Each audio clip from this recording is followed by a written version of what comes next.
the shooting in Minneapolis had to flee his home. The feds essentially swarmed it to clear it out for him and his family. That agent, who apparently his wife is a legal immigrant,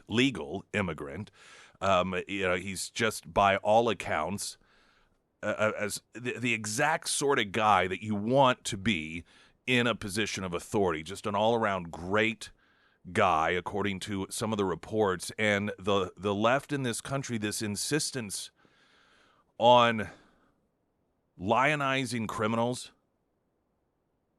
they will take a law-abiding, good, hardworking American citizen and demonize that person, flat out calling him a murderer. But if you are a human trafficker in this country illegally that for hobby likes to beat your own wife, you're a Maryland man. If you are, as we saw the shooting elsewhere that took place, Portland or Seattle, one of the two, and these were two illegals, Trans de Aragua members, running a prostitution ring, one of which had been involved in a prior shooting, try and run over a police or an ICE agent. And so they lost their lives in doing that. And so, of course, this is, just a married couple, which they weren't a married couple. If you were on the inside the Capitol as an innocent grandmother who was waved in by law enforcement, you're an insurrectionist, on par with or worse than a hijacker from 9/11, depending on the Democrat you listen to. But if you are some prostitution ring human trafficker who's not even in this country illegally and you try to run over law enforcement, well, you're just a married couple. I think for a lot of folks, it's really beginning to come into focus. The Democrat Party is the party of crime. Not just in terms of how they operate, but the people they represent. If you are a law-abiding citizen, they do not represent you. You have to be in this country. Listen, any and every press conference they hold in which they weep for someone, any and every press conference in recent years that they hold in which they are portraying somebody as a victim, who is it? Is it ever some hardworking American? Is it ever a victim of the people who are in this country illegally? Countless times. We have seen in this country, and the primary target are women, young women, raped, beaten, sometimes children, tortured, left for dead.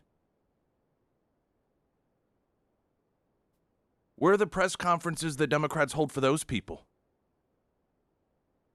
They never do. They dismiss it. Anytime it is discussed in the context of those who are allowed into this country illegally, they dismiss it as, well, people get raped. I mean, it's not. They get raped by American citizens, too, as if that's the point.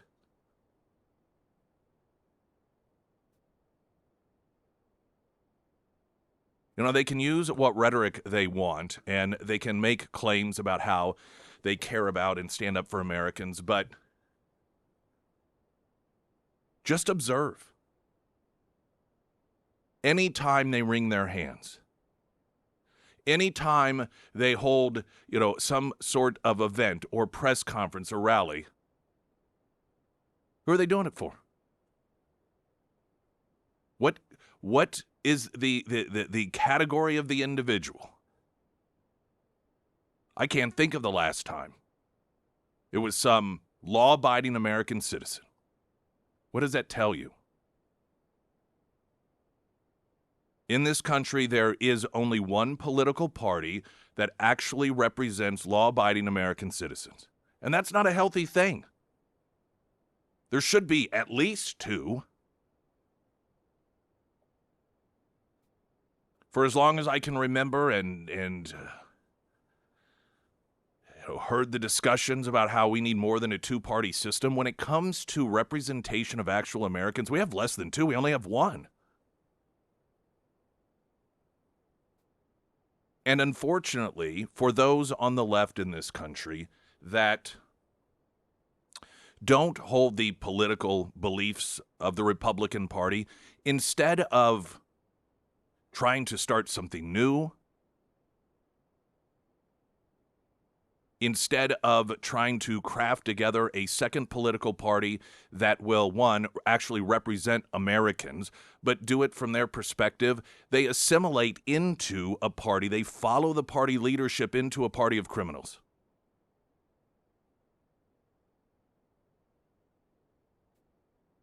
And the madness, is it Portland police chief cried at a press conference in which he acknowledged that the so-called married couple killed while trying to run over an ICE officer were actually gang members from Venezuela. This was just so upsetting to him.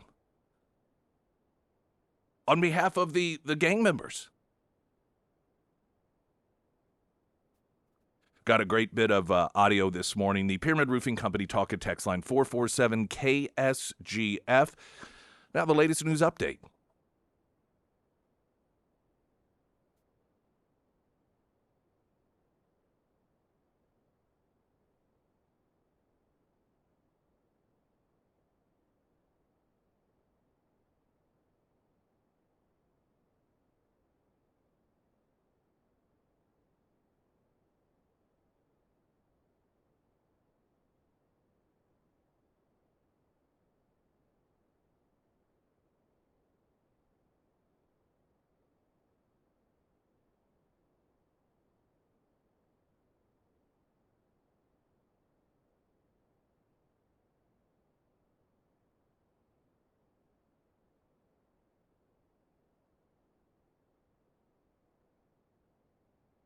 And the first alert forecast from Ozarks First meteorologist Tom Schmidt, sponsored by St. Clair of the Ozarks Home Improvements. Today we'll see sunny skies with a high near 57. Tonight mostly clear with a low around 38. For your Tuesday, sunny with a high near 63. And taking a look at Wednesday, partly sunny skies with a high near 45. Got a text saying you said the married couple killed in Portland. Unless you know more than I do, I don't believe they're killed. That is correct. Yeah, they are hospitalized. Last I heard, I misspoke. They were shot but not killed. But either which way, they are the true victims in the mind of the Democrat Party.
Streaming live, KSGF.com. We are on YouTube as well. You can find us, Springfield's Talk 1041 there. One of you on the Pyramid Roofing Company Talk and Text line sent in a snapshot of a Fox News story. Minnesota woman killed in U.S. Virgin Islands shark attack, wondering now if the left will rise up against sharks. Well, it depends on a number of factors. Was this actually... was this a U.S. citizen? If this was a normal person, the answer is no. In fact, she had it coming. But to add into it, of course, the different layers here, the U.S. Virgin Islands are islands that are owned by the United States. You know why? Because we bought them. From whom, you may ask? Why, it's the exact same country that currently has Greenland. Denmark. This idea that the purchasing of a territory, the acquisition of a territory from another country, namely Denmark, is just, I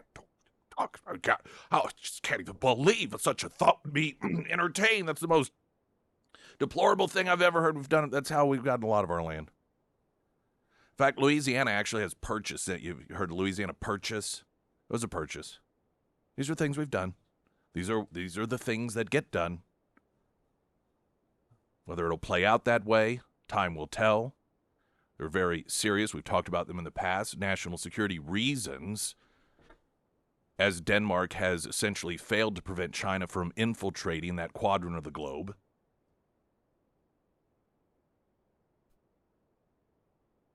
But it isn't anything that's unheard of.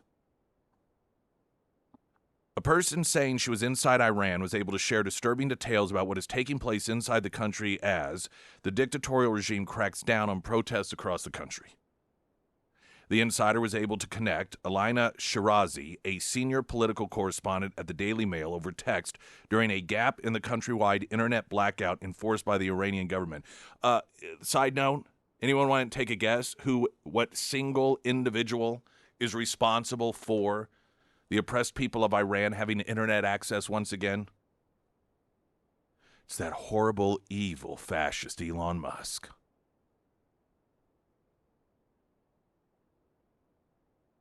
During the brief exchange, the insider described troubling developments on the crackdown and protesters' hope for international assistance in their struggle against the regime. Since the regime crackdown on protesters began in earnest late last week, estimates of the death toll have ranged from hundreds to thousands.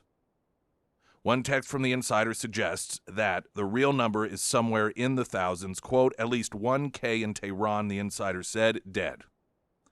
100 people dead in Shirak Caravan. The hope of the protester lies in, quote, U.S. and Israeli intervention, the insider said. Without them, we cannot succeed. We need foreign power intervention. Institutions like the UN have proved to be useless, doing nothing at these important moments in totalitarian countries like Iran. It has been the Islamic Revolutionary Guard Corps custom. People protest, IRGC shut down the internet, start mass killing, the insider continued. U.S. intervention is not another act of imperialism. Iranian people want to call the police. They are shot, there are people shot dead. Other messages said we cannot do it alone and without weapons against a regime that has shown no shame in mass killing its Iranian civilians. The insider said the protests are waving the flag of Iran under the Pahlavi monarchy, which ruled Iran as Shah before the family was exiled in 1979. Protesters chanting Javid Shah, which means long live the Shah. The phrase, considered unutterable not long ago, but has surged in popularity among protesters in the past few weeks. The insider said an attack from Israel or the United States against the regime would help the morale of protesters at least. The insider also expressed some hope that the protesters calling for regime change and the downfall of the Islamic dictatorship are having some success, noting the population is massive. We are occupying streets in every city in the country, but the regime has no shame killing everyone, and at what cost?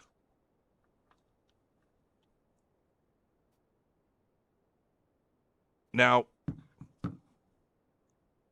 I think that we are at, or the Iranians are probably at a point of no return. I believe just the The amount of protesters and the boldness to which they are protesting, it is inconceivable that things will go back to the way they were before. You hit a certain point, and psychologically it goes from hopeful to inevitable. And getting that close to feeling victory, coming further than you have ever come before, the idea of going back, the idea of not succeeding becomes inconceivable. I suspect, because the big question here, will the United States militarily intervene? I don't believe the United States will, unless the United States feels as if it gets to the point that that is the only way the Iranian people are going to succeed. As much as Trump doesn't mind taking on any sort of action that once again demonstrates the might of the United States, he loves those successes. He loves demonstrating that when you have the right person in charge, how with a great deal of ease those successes can occur. Of course, taking out Iran's nuclear capabilities and the capture of the dictator of Venezuela are two examples of the military being used in a capacity in which massive changes took place with zero American casualties.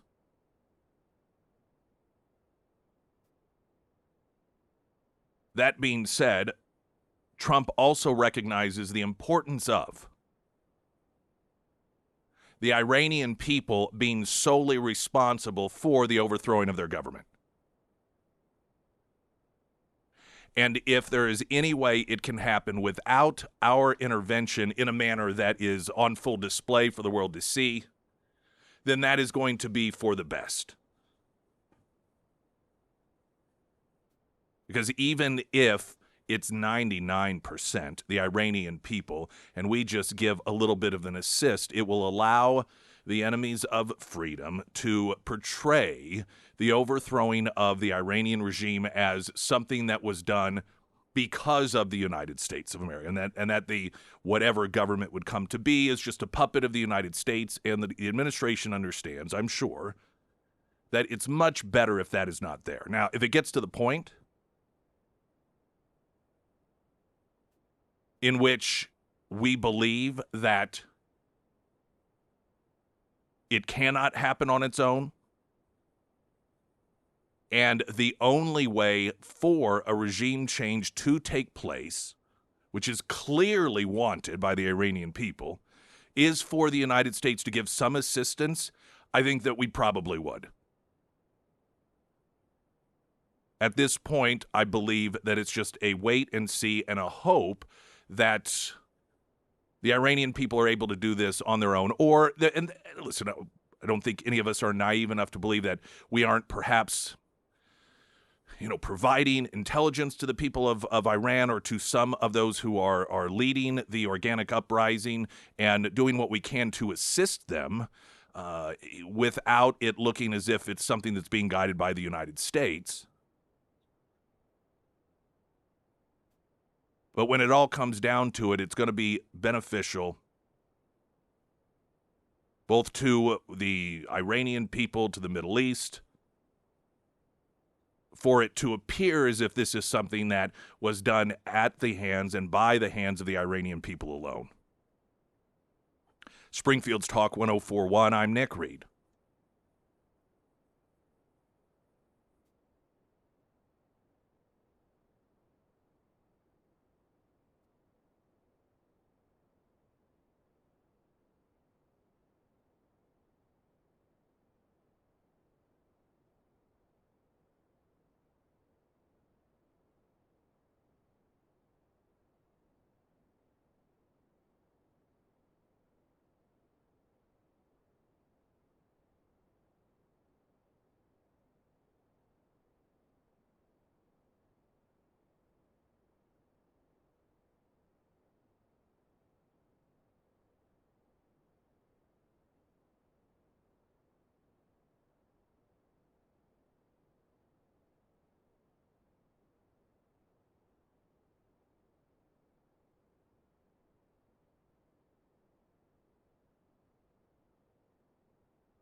Yesterday, Trump saying that Iran is starting to cross U.S. red lines, citing reports of civilian deaths and warning that any attack on American interests would be met with overwhelming force. As the administration weighs what he called very strong options, Trump spoke to reporters aboard Air Force One while traveling from Palm Beach back to D.C. after being asked whether Iran had crossed a threshold that would trigger a response. Quote, they're starting to. It looks like, and there seems to be some people killed that aren't supposed to be killed. These are violent. If you call them leaders, I don't know if they're leaders or just if they rule through violence, and we're looking at some very strong options. We'll make a determination. Now, I have felt that 2 weeks ago, and we talked about this on a Friday. It was the day before action in Venezuela, and so it got somewhat swept aside. But Trump had put out the messaging on social media that if the Iranians started going around just killing a bunch of protesters, then we would step in locked and loaded. And how my belief is that was a recognition that momentum was building, it was getting there, and that it was about essentially a moral support. Demonstrating to, I just think we are really, there's a magnitude here of just, I think even I fail to recognize the significance that you have people in Iran. You have Iranians, they're not only calling for the United States, they're calling for Israel to help. Iranians. What a lot of people are going to begin to, I believe, recognize is that at least a very significant portion of the Iranian people are not what they thought they were. There is this belief that the people ultimately, and in terms of culture, reflect what the leadership is in a country. And for a lot of people, seeing footage and pictures of the Iranian people in the 70s, and it looks like a university campus today in the United States of America, women wearing shorts and tight-fitting tops, and just like a beach on any given day in California, and that you have all of these people that are very rejectful of Islamic rule. And it isn't probably so much that this country that has long chanted death to America and death to Israel, that now that the people are the ones doing the chanting, it isn't death to America, it isn't death to Israel, it is save us. Now, while you do at times have the enemy of the enemy as my friend, I think perhaps what we're going to be served up here is a little bit of insight into the fact that so many of these people don't hate the United States, don't hate Israel. They just want to live their lives. And the reason they call on the United States and Israel is because they recognize these are the two moral authorities in the world that also, at the same time, have the military strength and technological ability to do the things that perhaps other countries don't.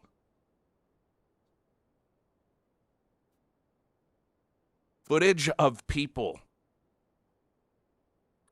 in Iran calling on Trump, chanting Trump's name, replacing street signs with the name Trump. And the thing, and I mentioned this last week, that struck me is that's the same thing that people have done in Israel. And when you have the Israeli people and the Iranian people, countries that have been sworn enemies, a country that just a couple of years ago launched the single largest attack on the Jewish people since the Holocaust, and its people are utilizing the same person as the Jewish people of Israel are as a rallying cry, that's an amazing thing. An amazing thing. Elon Musk's hand into this. We'll cover that next. We've got a quick break, traffic update as well. Weather, I'm Nick Reed.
Springfield's Talk 1041, the first alert forecast from Ozarks First, meteorologist Tom Schmidt, sponsored by J&S Automotive. Today we'll see sunny skies with a high near 57. Tonight, mostly clear with a low around 38. For your Tuesday, sunny with a high near 63. And taking a look at Wednesday, partly sunny with a high near 45.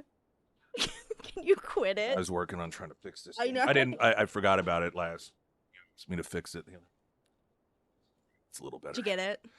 Temporarily. Oh, it's a hot mess. I know it is a hot mess. Got this, the little, I don't know what you call it. It houses the keyboard for one of the computers here in the studio, and it slides in and out. And when we were gone and came back, was it after? It just was broken one day. I don't know. We it was were like gone. a Monday or something. We came in we and were like on vacation, and it was like out of the track. Yeah, and somebody had clearly broken it. No one fessed up to it. Don't know how or what they were doing, but not. I mean, it's always been janky anyhow. But yeah, so it's giving me some fits over here. Pinnaker Honda. I'm going to list off some of the incredible deals that they have underway. Yes, that's right. As I speak, we're looking at a lot of the 26s, though a couple 25s of note. First, the 26 HRV, 2.49% APR, 48 months. 26 Honda Civic Sedan LX, $199 a month for a lease. 26 Honda CRV LX all-wheel drive, $389 a month for $299 a month. You got the 26 Honda HRV LX front-wheel drive. Now, if you are interested in 25s, Civic hatchback starting at $27,742. Now, that is if that is still on the lot. That was as of Friday, and they had one remaining. So that I should inquire to see if that is still an option for you. The Certified Dream Deal sales event happening now with rates as low as 1.49% for select certified pre-owned vehicles. There's plenty there, whether you're looking for a pre-owned or you want something brand new, lease or purchase, all sorts of incredible deals. Honda, Pinnaker Honda on South Campbell, just south of Walnut Lawn. Elon Musk and SpaceX have activated Starlink satellite internet in Iran amid the nationwide blackout imposed by the regime during ongoing anti-government protest as of January 9th, according to online reports. Iranians with smuggled Starlink terminals accessing uncensored internet, bypassing government restrictions. Access is reportedly free for a limited period, similar to previous activations. The demonstrations, which began in Tehran last month, have spread to all of Iran's 31 provinces, but have yet to reach the scale of the 22-23 unrest sparked by the death of Masha Amini while in detention for allegedly violating Islamic dress codes. Now, I suspect that while that may be accurate at the time of the posting of this story, it appears as if the level of protest have either reached or perhaps even exceeded those from 22-23. Iran had been experiencing from last week a near total internet shutdown, with traffic dropping to near zero as protests entered their 13th day, according to Cyber News. Authorities also disrupted phone lines and targeted media to suppress information flow. Israeli Channel 14 reported that Musk granted free Starlink access to protesters, enabling connectivity despite the blackout. This is a move that Musk made during a period of time in which it really appeared as if Russia may, at the time, had momentum on their side. They were just really pounding away at the Ukrainians, making pretty significant headway until Starlink was provided to the Ukrainian people by Elon Musk. So this is the second instance in which Elon Musk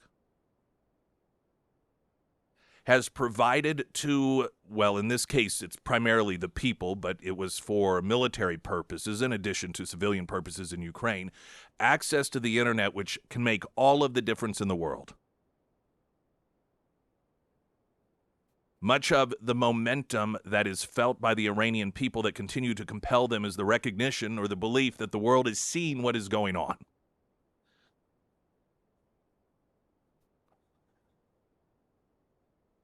Elon Musk's existence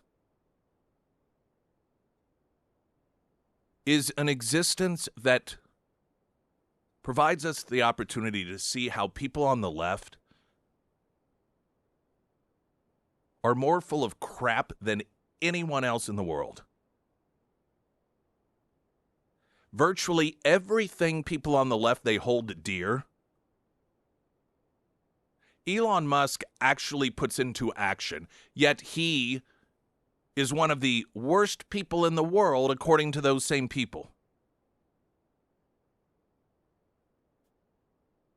The left, they demonstrate their true derangement in anything dealing with Elon Musk, prior, of course, to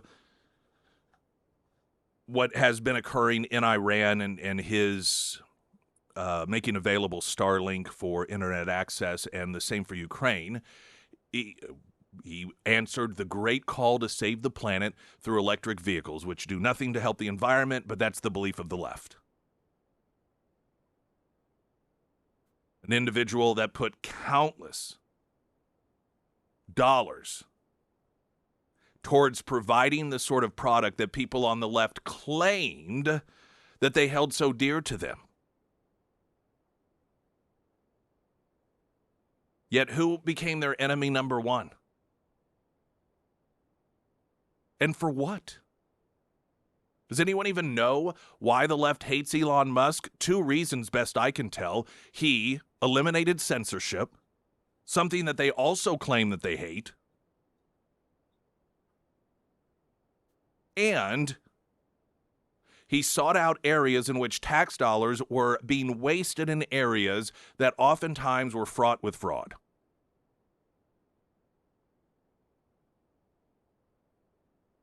The support of Ukraine, according to people on the left, became a requirement to demonstrate that you are a human being. Arguably, well, I would say no one single person, particularly a U.S. citizen, did more to help the Ukrainian people and Zelensky than Elon Musk did by providing them access to Starlink. Here is someone who actually did something in a very meaningful way, as opposed to just, changing his avatar or putting the Ukrainian flag on his Facebook page. And what do? They hate him for it.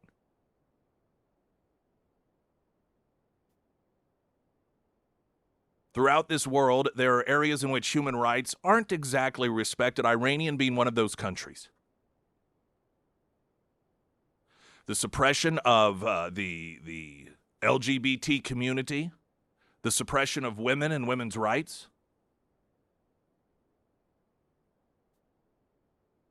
And here you have people that are once again attempting to overthrow the regime. And one of the most powerful tools that the regime has is the ability to cut off information flow. And one single human being on this planet, one human non-government official with military access, with the ability to dispatch military, just one human being as a citizen, undid one of the most powerful tools that the Iranian regime has to use to suppress its own people. You would think the left would celebrate that.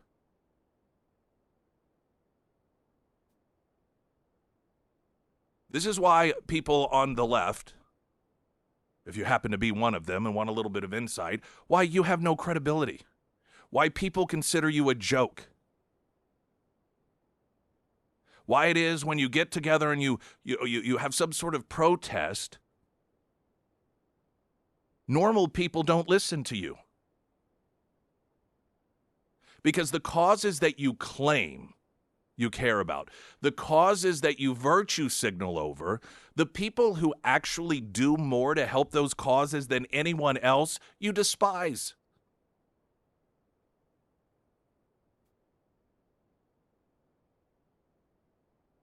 There was it the Golden Globes, one of these award events that took place last night.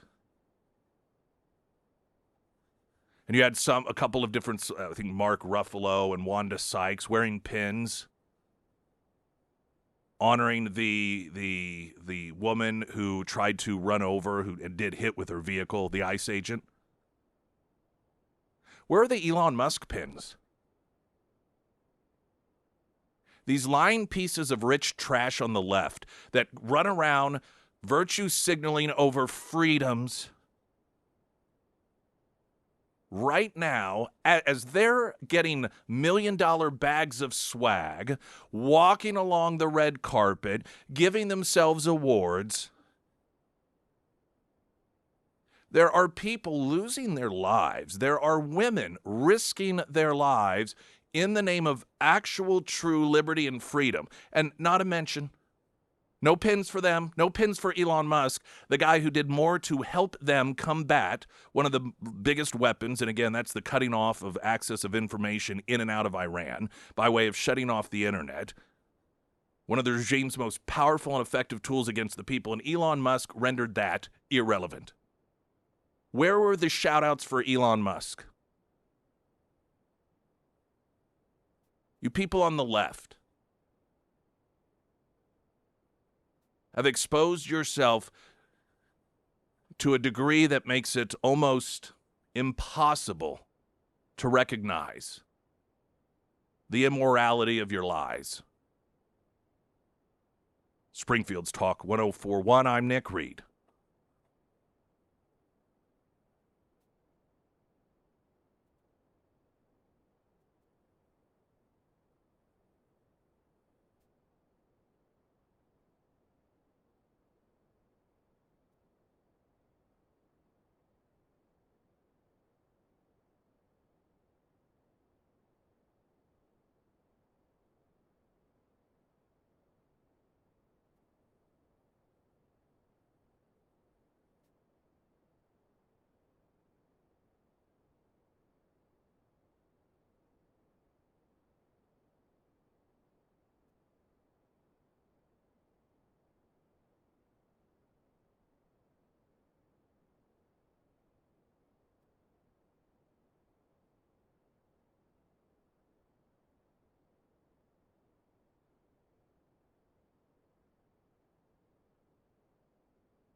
During the break, Sarah's getting updated information on access being provided to the Iranian people, information access by, the horrible, evil fascist Elon Musk, who does more in a nanosecond to actually help people who are oppressed than all of you left-wing nut jobs that make poorly worded signs and stand, outside the courthouse or by the Green Bridge on South Campbell next to Steak and Shake or out in front of the VA on Republic Road. And apparently the Chinese have been doing what they can in order to block the Iranian people from accessing that internet. And Trump and Elon Musk are in, communication in order to figure out what they need to do in order to make sure that the people once again have as full access to the internet and internet usage as possible. I know it's just perhaps beating a dead horse, but you people on the left are nothing but tools of oppressive regimes. It's the communist Chinese that had a hand in helping dox the ICE agent. Why do you think they do these things? Do you think they do it to help the United States or because they are enemies of the United States and want to see us torn to shreds internally? I mean, not to mention, the access that Democrats constantly give them. And, every single time there is some sort of lawmaker that has been infiltrated by someone that is working as a Chinese spy, it's always a Democrat. It's just an amazing coincidence. We're getting to the point, a number of these left-wing activists, they don't see themselves as useful idiots. They're willing tools of oppressive regimes. There's a piece in PJ Media just noting the difference between women in Iran versus the women in the streets of Minneapolis in this country.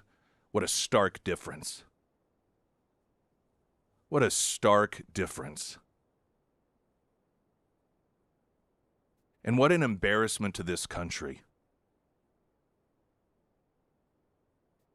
This idiot police chief in Portland that broke down, he got choked up when he had to admit that it was gang members of Trans de Aragua that were hospitalized when trying to run over a member of law enforcement because he felt that that was somehow going to be a bad reflection on the Hispanic community. Well, when you operate, let me tell you how normal people think. Normal people think, what is the fact that they were gang members and ran a prostitution ring? I mean, why would that reflect on the Hispanic community as a whole? That's how the left thinks. Everyone is in a category, and they are no different than anyone else in that category. So while normal people see a couple of bad human beings that victimize people of all races, primarily Hispanic people, that decided to take it upon themselves to try to run over law enforcement and ended up being shot and hospitalized in the process, we see them just as that. Criminals, thugs, bad people. That's not how the left operates. They're Hispanic. That's all that matters. So we have to try to hide the fact that they are Hispanic because that means that we're saying all Hispanics are bad. That is the left. That's how you end up with all of these lunatic and...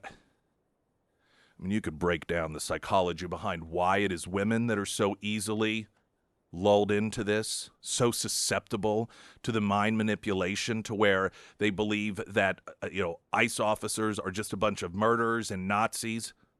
And they will go out, even if they have children of their own, and put their own lives on the line in an effort to physically attack and try to kill these agents.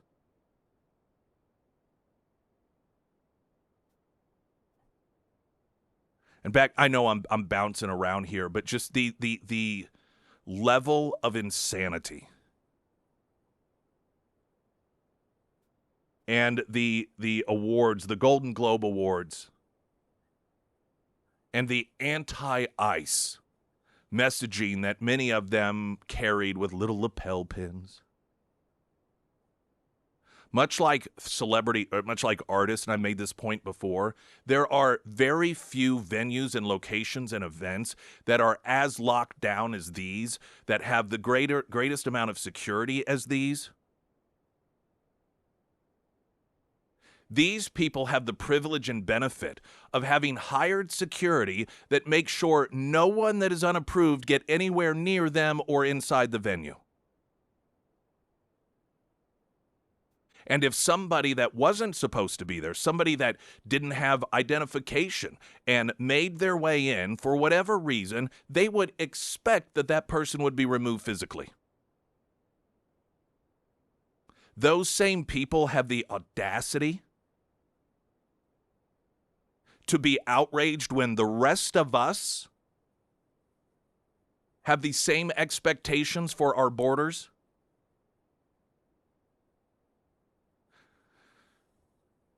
The super, super wealthy can afford to be liberal. They can afford to push policies that allow for individuals with nefarious motivations to come into our country illegally, because they can afford the security to make sure that their bubble isn't infiltrated by those same people. Springfield's Talk 104.1, I'm Nick Reed.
Anthony Carricker joined us at Scramblers on Friday, and he talked about how a lot of folks come tax return time is going to feel really excited because they got some of their own money back, and how oftentimes people will see it as a little bit of a bonus, and, well, we should do something fun with this. And yeah, you can. And then in 6 months' time, be no better off for it, or you could utilize it as a down payment for a home. And it doesn't have to be 20%. It doesn't necessarily have to be a significant percentage. Every single little bit helps in today's day and age, and the ability for people to get home loans without the 20% down. But it could be the start towards you actually paying for your own home that you have equity in, as opposed to paying somebody else's mortgage by paying rent. Something just to think about. And you may, well, it's only $500 or $600. Reach out to them if home ownership is something that you've always put off because you thought you just didn't have enough of a down payment, and see what they can do for you. I want a greathomeloan.com, because you do. Pyramid Roofing Company talk and text line. Morning, Nick and Sarah. As an Uber driver, I try to avoid talking politics with riders. Today I had a rider who noted how we were enslaving the Venezuelans. That's funny because that's not what they think. In noting that I wouldn't be drawn into the conversation, I earned a 1 star for not being polite. Must agree with the left or else. Fortunately, thanks to the rating, I'll never show up as a driver selection for that person again. Yeah, the left, this is another thing. They refuse to listen to anyone that doesn't repeat the mantra. How anyone can watch and observe the celebrations of the Venezuelans people and claim that they're being enslaved by the United States is a person who is not in touch with reality nor wants to be. We got news coming up in 60 seconds. Springfield's Talk 104.1. I'm Nick Reed.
Springfield's Talk 1041. Welcome to the show. Streaming live, KSGF.com. If you do miss any of the show, the podcast version exists at KSGF.com. Of course, the KSGF app. We've got Spotify, iTunes, and I think some other places as well. And then the video stream, which is from in studio, so every Monday through Thursday on YouTube, that also is archived, so you can see past episodes in addition to watching it live if you would like to. There was a message on the Pyramid Roofing Company talk and text line that Elon Musk should be up for the Nobel Peace Prize, given that as just an American citizen, or more importantly, a non-government official, providing free access to information and the ability to pump out information, giving that access to, the Ukrainians. That was a couple of years ago, but now the people of Iran. And one of the biggest weapons that the regime has long held against them, the people, in a way to keep them suppressed, is just to shut off their access to the internet, and Elon Musk making Starlink available. Now, apparently, according to reports, there's been a degree of success of the regime, along with their allies in communist China, to block that access. How much of that is accurate or propaganda, we don't know. But it's, Elon Musk doesn't have to do that. Not at all. Elon Musk does more. You can't even really put a number to it, but the amount of help Elon Musk gives and has given to those who need it versus people on the left who just show up and scream at traffic and block intersections. It's pretty remarkable. Now, while some left-wing activists in this country are continuing to hold anti-American protests, specifically targeting ICE, you do have some pockets in the world that have been protesting in favor of the Iranian people and against the oppressive regime. All you free Palestinian people, where are you? What is the deal here? Where are the free Iran signs? Why is it that the Iranian people don't deserve the same level of protest that you give the people of Gaza? Can you explain that? I suspect not, because you don't even know. One of the protests in support of the protesters in Iran took place in Los Angeles, and someone with a pro-regime, they got a U-Haul truck, and apparently the side of the truck had pro-regime reference on it, and they drove into a crowd of people, one individual being struck by the U-Haul, and that individual was arrested. There doesn't appear to be much information beyond that at this point. Now, are people on the left, I wonder, are they going to say, well, they could have just jumped out of the way?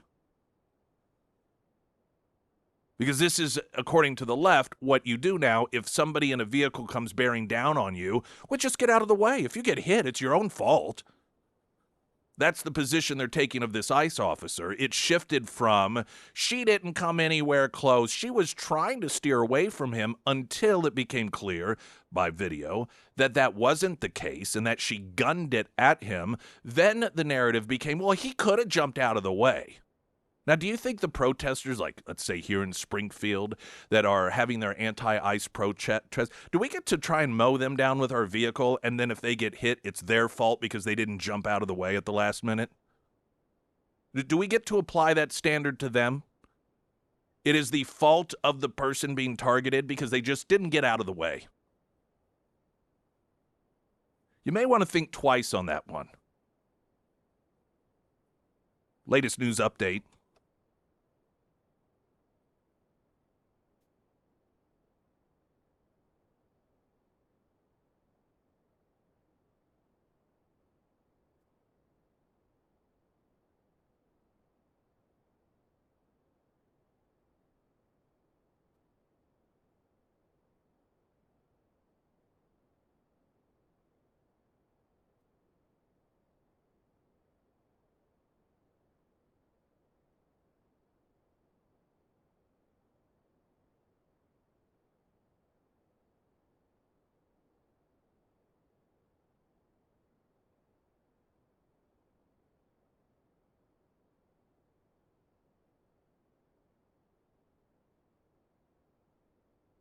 And the first alert forecast from Ozarks First meteorologist Tom Schmidt, sponsored by St. Clair of the Ozarks Home Improvements. Today we'll see sunny skies with a high near 57. Tonight, mostly clear with a low around 38. For your Tuesday, sunny with a high near 63. And taking a look at Wednesday, partly sunny skies with a high near 45. Ilhan Omar is out there fanning the flames against the United States by claiming ICE is, quote, disappearing U.S. citizens. And I've discussed the disgusting nature of trash like her making claims like that when you have people in countries like Venezuela and Iran who really do get disappeared by the government. But here's my question, and it's quite remarkable we haven't seen it. Who are the people that have been disappeared? Who are these U.S. citizens? I mean, if they're being, quote, disappeared by, we must know who these people are, right? Because here's a person that's just going about their daily lives, some American citizen just going to work, and boom, all of a sudden, ICE disappears them. So who are these people that are missing? Do we have photos? Do we have names of these individuals? Where are they? You would think Ilhan Omar would have headshots of them to hold up in front of the camera saying, this mother of three was going to work at the local hospital as a volunteer, and then ICE picked this U.S. citizen up, and no one knows where this U.S. citizen is. Where are the photos? Where are the names? Where are the family members of these American citizens who are saying, we have no idea where mom went? All we know is that as a U.S. citizen, there was a van that was filled with ICE agents, and they threw her in, and we have no clue where she is. She has completely disappeared. Where are these people? Who are they? Where are their names? Seems like quite a missed opportunity to really play off the heartstrings of the American people to not have photos or names of these individuals, or children crying in front of the camera wondering where mom is. It's almost as if, I don't know, maybe it's not true.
Congressman Burleson joins us this morning. How do you do, sir? Good morning. Other than the fact that I'm having to go back to DC, it's a great day. Yeah. Other than that, I just saw this morning that I'll throw this out and get your thoughts. I just don't even know what we do anymore in this country. When you have a political party, the Democrat Party, and Ken Martin, who is the chair of the DNC, saying that that we're no different than the Iranian regime, that just like the Iranian regime is killing these protesters that want to not be under Islamic law and want the basic liberties and freedoms and human rights, that is the exact same thing, that regime killing those protesters are the same thing as a member of ICE using self-defense when a woman tried to run over him. I don't even know how you have conversations with people that are that willing to try and mislead people into what's happening. It's sad. The latest estimate I've seen is that there's been 2,000 people killed in Iran by the Iranian regime, and this is for simply protesting. Now, in America, the thing about it is, folks, you want to protest in my office, you're welcome to do so. It doesn't mean that you get to attack law enforcement. Your right, your freedom of speech does not give you the freedom to attack people. That is called mutiny. Yeah. And it's not that, your chances of being harmed protesting are infinitely greater if you do not try to run people down with your car. It's just plain logic, people, but that's what the left is trying to conflate these two things and ignore the fact that this woman tried to run down an ICE agent who had been run down before by somebody else. So this guy, he has been in this situation before, had his life at risk. The first time he actually was injured, and this time, you can imagine why he was defensive. Yeah, I knew because these people are so predictable. And in the beginning, when they were claiming that this was just some innocent mom dropping off her kid and didn't try at all to run over this officer, and I predicted that if video showed otherwise, they wouldn't say, oh gosh, we didn't know that, we spoke too soon. Yes, this is wrong. We encourage our followers to not try and run over law enforcement. They would instead justify it, and that's exactly what they're doing, up to and including the absurd claim that he should have just jumped out of the way. It's acceptable to gun it towards law enforcement because it's their responsibility to not get hit by a car. Yeah, it's ridiculous. And now we've got, look, I think, Nick, a lot of this is a problem for two factors. One, we've allowed for the welfare system to become corrupt, and people are basically, these people don't have jobs. So, a lot of people don't do this kind of stuff because they have a job to go to. Yeah. They don't want to lose their job. So here we are, we're funding their life to sit around and do nothing and wait for something to protest. And then in addition, we know that we've got Soros money and Gates money funneling through all of these other things, being combined with federal dollars and NGOs, and it's all paying for this leftist, militant segment, and that we have to do a better job in Congress of cleaning that up.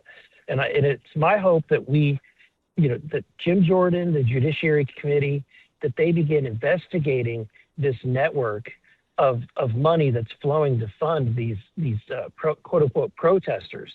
They're really not protesters; they're domestic terrorists. Yeah. If they're going to commit violence against people, I saw on the news that there is another Chaz. Remember Chaz in Portland? Right. Well, they've set up a zone in Minneapolis where the protesters have taken over. So here we go again. Yeah, well, and then this morning I saw Ilhan Omar's out there claiming that ICE is, quote, disappearing U.S. citizens. I've yet to see someone who makes that claim tell us which of these U.S. citizens have disappeared.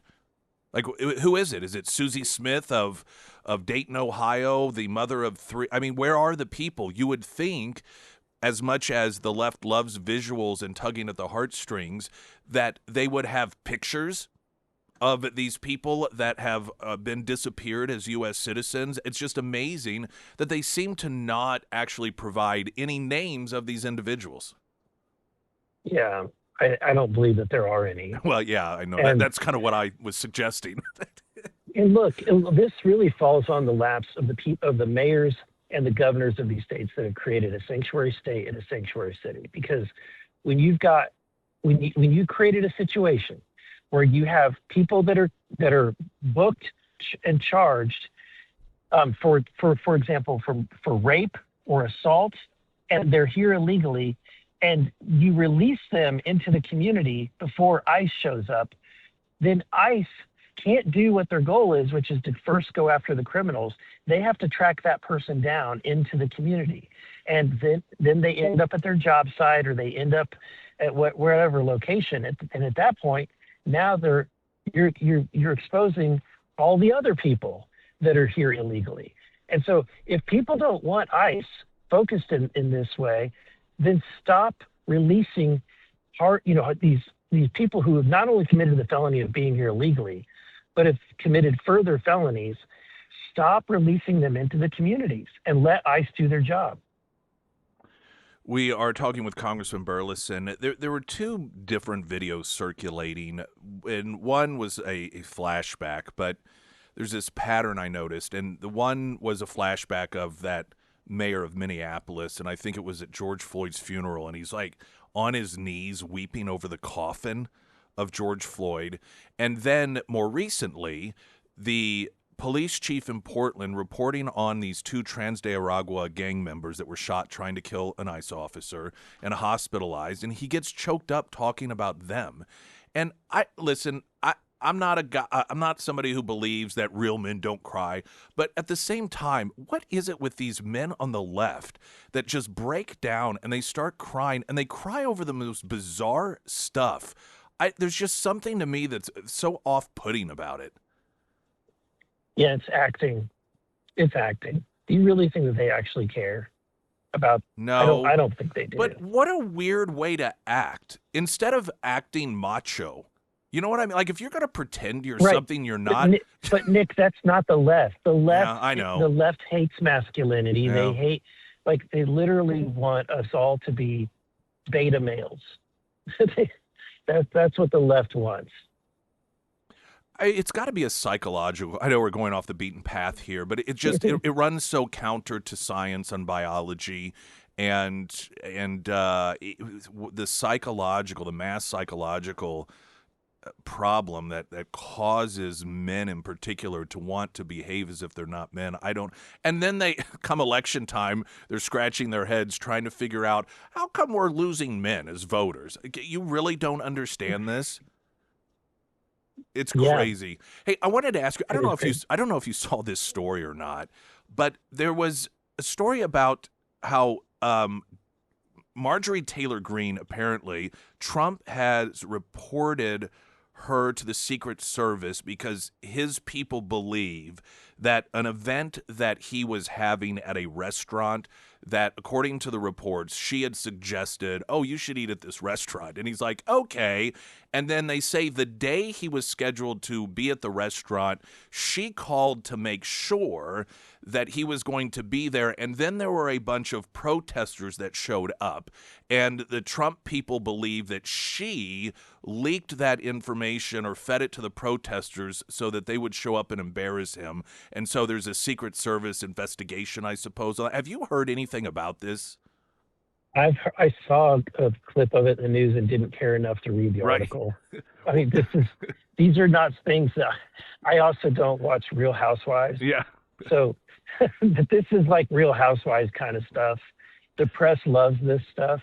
I'm not sure if it's true or not, but Yeah, I saw I in a don't. couple of outlets. That's why I didn't. Well, the fact that it's being reported that there was an investigation requested is why I thought, well, this seems somewhat interesting. But whether that was true or not, I don't know. And I didn't know if you It, had any insight.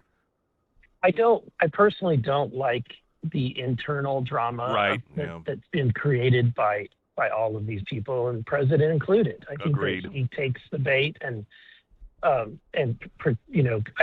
think that he should stay presidential and above the board, but he he feels differently, I guess. I want to circle back around to Iran. We talked about the protesting angle of it. Uh, to me, it appears as if there is a recognition here, and even amongst the protesters, this sense of inevitability. They really appear to have that on their side. What are your thoughts on what's playing out, and do you think that the United States is going to get involved in any sort of capacity? Where are you on all that? In any capacity with what? I'm sorry. Iran. Because, Trump has signaled, Yeah, listen, and I mean, that if we have to get involved to protect these people, we yeah. will. So my guess is that we're not going to get. Um, I think the table has been set, and I think that if we did nothing, it's going to topple. Yeah. And so let it topple is my recommendation.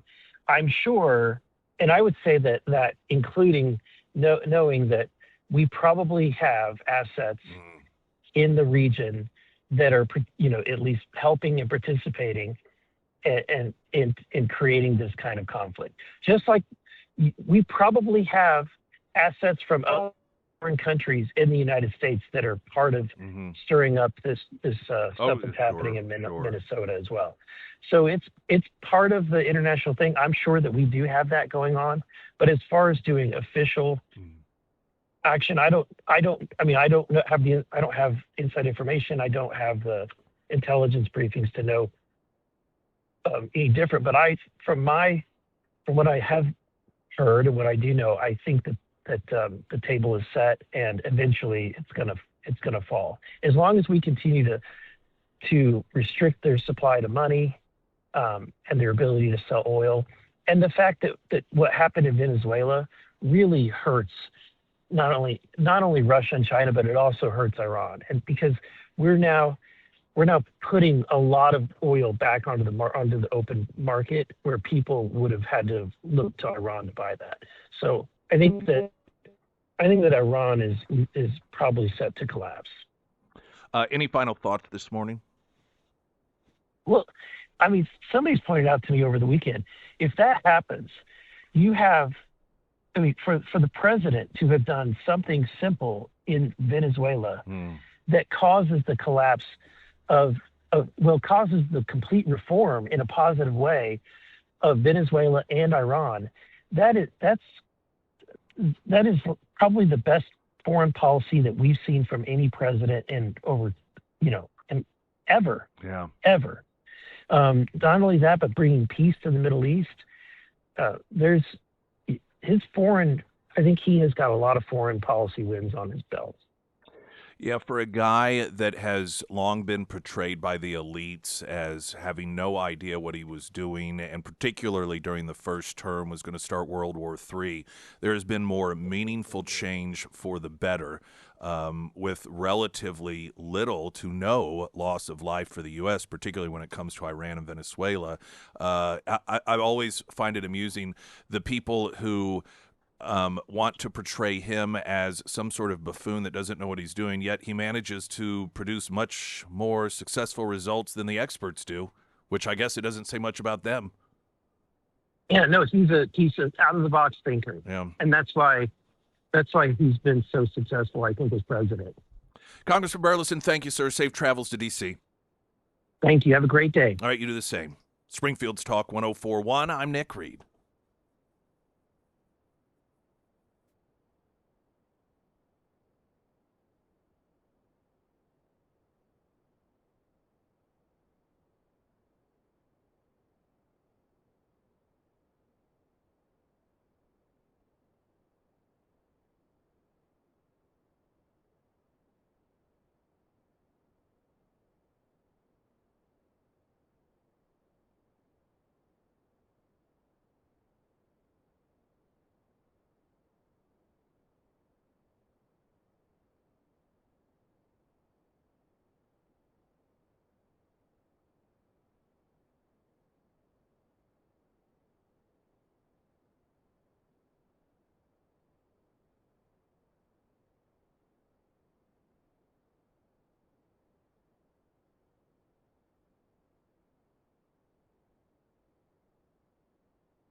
Springfield's Talk 1041, the first alert forecast from Ozarks First meteorologist Tom Schmidt, sponsored by J&S Automotive. Today we'll see sunny skies with a high near 57. Tonight, mostly clear with a low around 38. For your Tuesday, sunny with a high near 63. And for Wednesday, partly sunny skies with a high near 45. I don't know when this interview took place, but I found a clip circulating. This may be old. I just found it funny and humorous, and I thought I'd just share it. Maybe you've seen this or heard it, but RFK Jr. is on stage with J.D. Vance, and he's interviewing J.D. Vance. Have you seen this when he asked J.D. Vance who the funniest member of the administration is? I feel like I have seen this before. I mean, this could be so old, but there's something about it. This administration, when the folks within it are talking about sort of personalities, you can genuinely tell these are people who all like and respect one another. It's so different from, well, the first Trump administration, in which it just seemed like they were people that were never on the same page. The difference between the first administration and this, in terms of the folks that Trump has surrounded himself with, you could not get a more stark difference.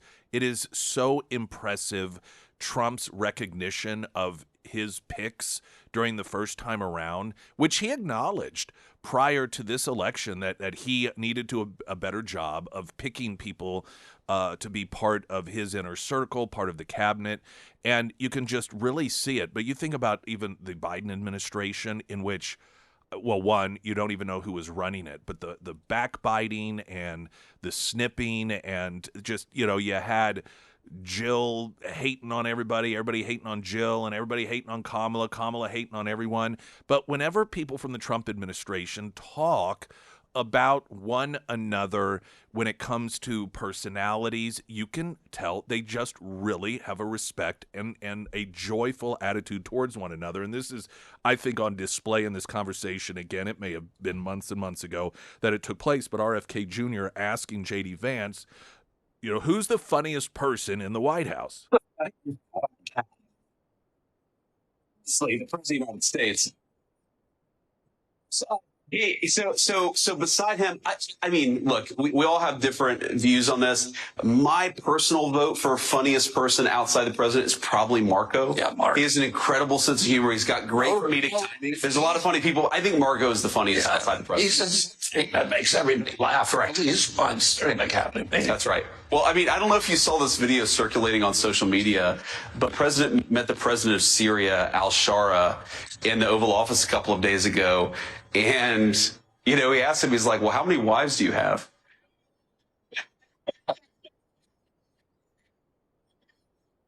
It's just like, oh, what an amazing question. Amazing comedic timing. Can you imagine? How many wives do you have?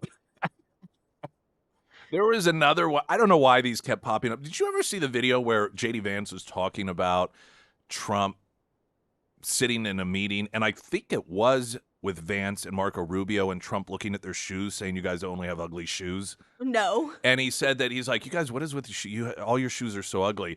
And Vance said that Trump got out his phone and right then and there ordered them both, like, what are your sizes? And ordered them decent pairs of shoes to wear. That's pretty awesome. Yeah, here he's talking about, Trump is talking about, I know this is just kind of lighthearted stuff, but I, again, found it amusing and just a sign of the respect and joy that these folks have for one another.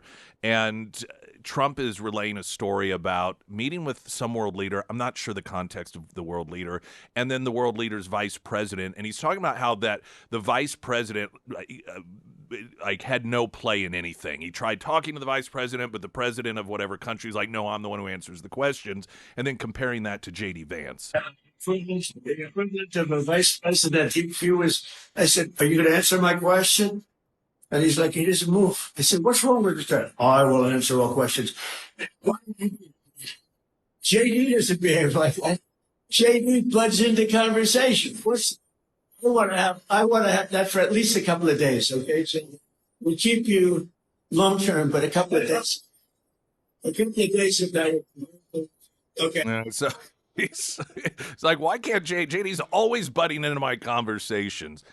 It's unfortunate people who have the Trump derangement syndrome can't appreciate that level of camaraderie when it does come to the surface, and it shows people that really do respect one another. One of the things that really stands out whenever you have like JD Vance, for example, complimenting Marco Rubio and saying he really is the funniest guy, is the fact that the media continually tries to pit those two against one another, and they are both seen as presidential contenders for the upcoming election, though it does appear as if people are solidifying as early as it may be around J.D. Vance, with Marco Trump himself mentioning would be a great vice presidential candidate on that ticket. But for two individuals that the media try to pit against one another and utilize in order to create divisions within the administration, the fact that it clearly does not have any effect on them, it's such a, I don't know, it's refreshing to see, because we get so accustomed to hearing about these people behind the scenes in previous administrations just tearing at one another and betraying one another, and to get just the sense of this genuine respect and adoration for and admiration for one another. It's a nice thing to see. I did want to update you. The New York Post had a story. You may recall the vandal that went to J.D. Vance's home and began breaking out windows with hammers. Of course, he was captured, and then there really wasn't much subsequent information on the guy, but it's somewhat what you would expect. The New York Post reporting, and this is some days ago, the deranged, hammer-wielding alleged vandal accused of busting several windows at J.D. Vance's home in Cincinnati is reportedly the son of a prominent millionaire family and appears to have been going by Julia in recent... I know, right? It's just a shock. Of course. What?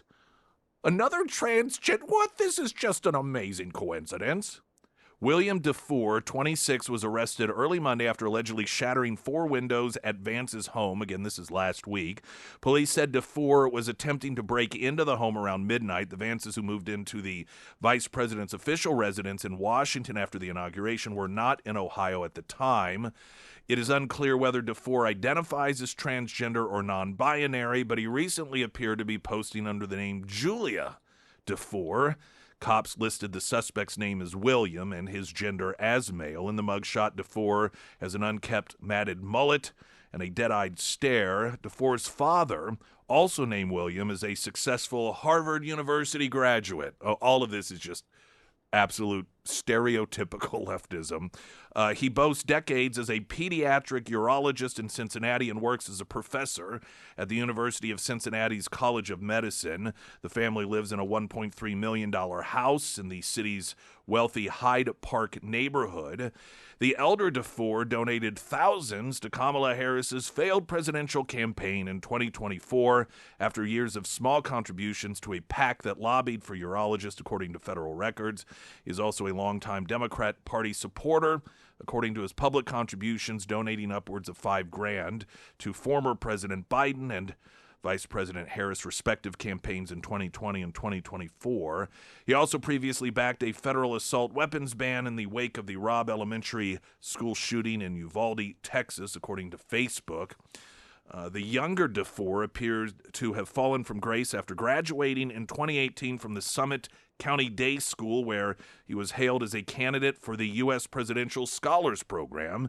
He had a 2-year stint at the University of Cincinnati's College Conservatory of Music, but appeared to drop out in 2020, according to his Facebook page. He said earlier this year he was attending Cincinnati State Technical and Community College. The alleged vandal has a tricky mental health history, including a 2024 sentence for 2 counts of vandalism at a local interior design company. Instead of a standard conviction, DeFore was sentenced to 2 years of mandatory mental health treatment, which is still ongoing. Appears to not necessarily be taking, however. In April of 23, DeFore was charged with trespassing at the UC Health Psychiatric and Emergency Services. He was originally held on $10,000 bond, but a judge determined he was not mentally competent to stand trial. and the counts were dismissed in a November 8th filing that year. I find that amusing. That is the same reason the special prosecutor investigating Joe Biden's handling of classified information declared that he too should not face any trial because he was mentally unfit to do so. DeFore, charged with obstructing official business, criminal damaging or endangering, criminal trespass, and vandalism, according to Hamilton County Jail records. His first court appearance is scheduled for apparently tomorrow. So that's the update on the vandal that broke out windows of J.D. Vance's home.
Sarah Myers, everyone. Thank you. I always talk from experience about Josh and the Pyramid Roofing Company, but today I wanted to read a review from Melissa. Melissa wrote, "The Pyramid team did a fantastic job. It took a while to get booked only because they were so backed up due to all of the storm damage around here, but they were very professional. They cleaned up completely, and my roof and gutters look awesome.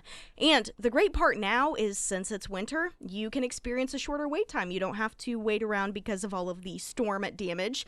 And sometimes you can even snag yourself a deal during the winter months. So if it is time to have the Pyramid team out to your home, reach out to Josh today and schedule that free roof inspection. You can find all of the contact information for the Pyramid Roofing Company under the Sarah's Endorsements tab at ksgf.com. We were talking earlier, and I think even with Congressman Burleson, this issue of these people on the left and how they seemingly do not seem to care for the oppressed people, specifically the oppressed women of Iran. The same people that are out there protesting against, quote, dictators and kings, the same people that seemed so interested in, quote, freeing Palestine and the people of Gaza are completely silent. Any protest around Springfield, there were anti-American protests, anti-ICE protests, but none protesting the dictatorial regime of Iran. And in any sort of show of support was completely absent of those citizens who were fighting for their freedoms. And so this has become this is clear, and it is so clear that these left-wingers are absent in their support of the freedom protesters in Iran. People are wondering, where are they? What is the story? Why is the media not covering this? And there are many people who are Iranian that have gone to social media to give their thoughts, and I thought I'd play this. It's just speculation. I mean, she lays out why she thinks that it is that the left is not providing any sort of support as they do for so many others. Iranian, the number one question I've been asked over this past week, while the biggest anti-oppression revolution is unfolding in Iran right now, is where are the humanitarians? Where are the road blockings? Where's the BDS, the boycott, divestment and sanctions? The student encampments, Greta Thunberg, where's the Freedom Flotilla? Where's AOC, Bernie Sanders, Zohran Mamdani? Where are the celebrities dedicating their award acceptance speeches to the brave people of Iran? This isn't a rhetorical question. There's actually a reason for their silence, and that reason is the existence of the moral color code. The moral color code divides society into good and evil. Everything designated white is considered evil. Everything designated non-white is considered good. What does that do? It trains our youth how to act. To attack every time it hears the buzzword white oppressor, and to stand down every time it sees the brown oppressor. Enter the moral dilemma, Iran. It's not that they don't know what's going on in Iran, in Afghanistan, in Nigeria, in the Congo, in the Middle East, but to stand with the people of Iran against the brown oppressor creates moral paralysis. It requires them to violate the laws of the moral color code, and they just can't do that. That is also why they fall over themselves, why they commit revolutionary suicide to attack Israel, because Israel has been designated white, even though it is a nation of global refugees. And that's not by accident. That is called the psychology of totalitarianism. You divide society into good and evil, you put your enemy on the wrong side of that binary, and you watch the masses attack. That is why the humanitarians cannot stand with the people of Iran, why they cannot pour into the streets when you expect them to, because to attack the regime in Iran violates the laws of the moral color code. That's also why it seems like on the surface we're living in a democracy, and we are. But in terms of cultural psychology, we're actually living in the shadow of totalitarianism. That's what makes it so scary. The fact that you can't see it until you see it. Now, I'm sure many people on the left would disagree with this. I don't know that they would be able to give any sort of articulated response as to why it is that they felt that this position is an incorrect one. And while intelligent people may disagree with this assessment, I tell you the one thing she has on her side are the stats.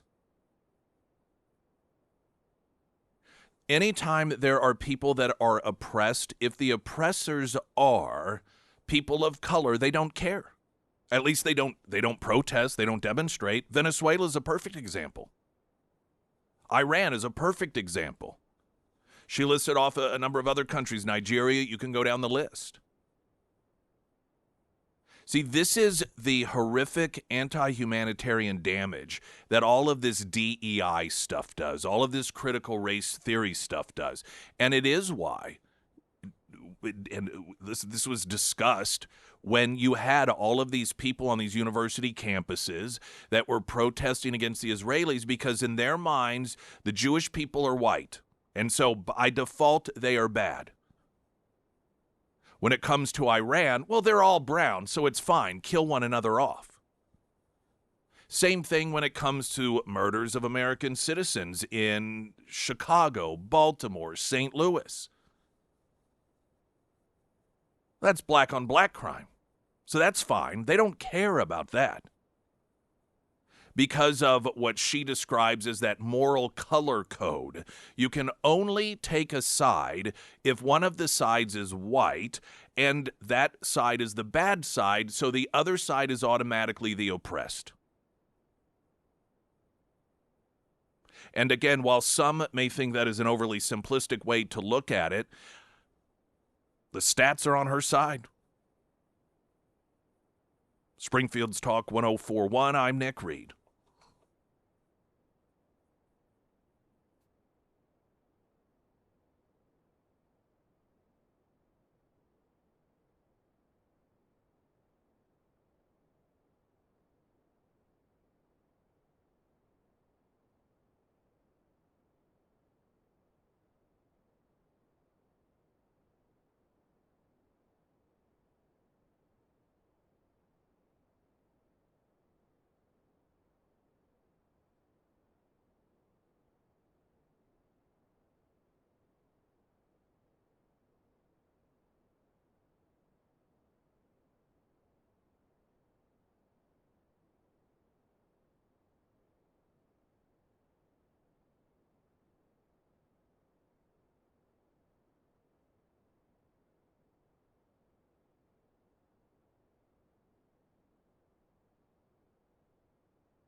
Ellen Omar arguing over the weekend, ICE agents should know that you shouldn't be trying to get in front of a moving car. Well, the car wasn't moving.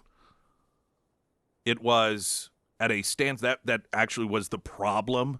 For 3 to 4 minutes, she was stopped blocking traffic deliberately, and it was once the officer moved in front of the vehicle that she tried to gun it. So this is the problem.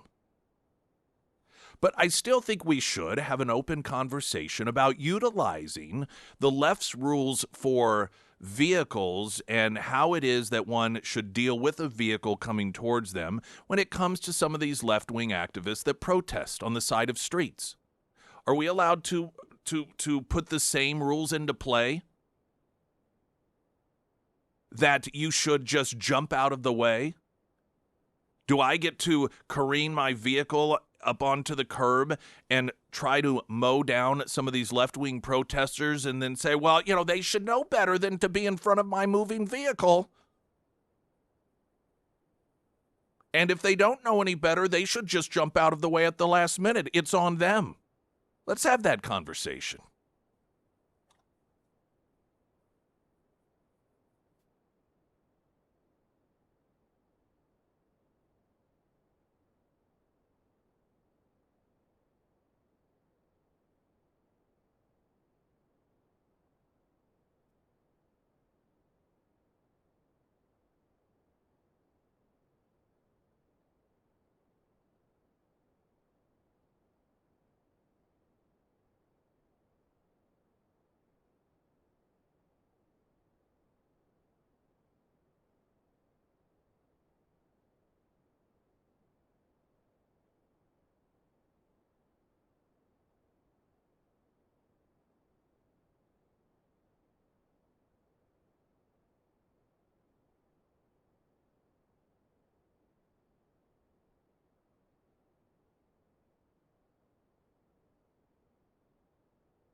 Springfield's Talk 104.1. Welcome to the show, everyone. Hour 3, first 2 hours in podcast form, available as we speak at ksgf.com, the app, Spotify, iTunes.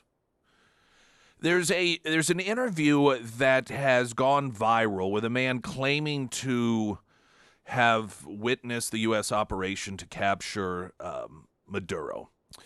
And he states that sonic weapons were used during the mission to incapacitate opposing forces. Now, we know these things exist. In fact, there's a Fox News story about this, and attached to the story is another story that Steve Ducey did back in 2013, in which he demonstrated the usage of one of those devices on himself. It's at some facility, and he's standing there in a field to be subject to it, just to demonstrate what it does to the human body.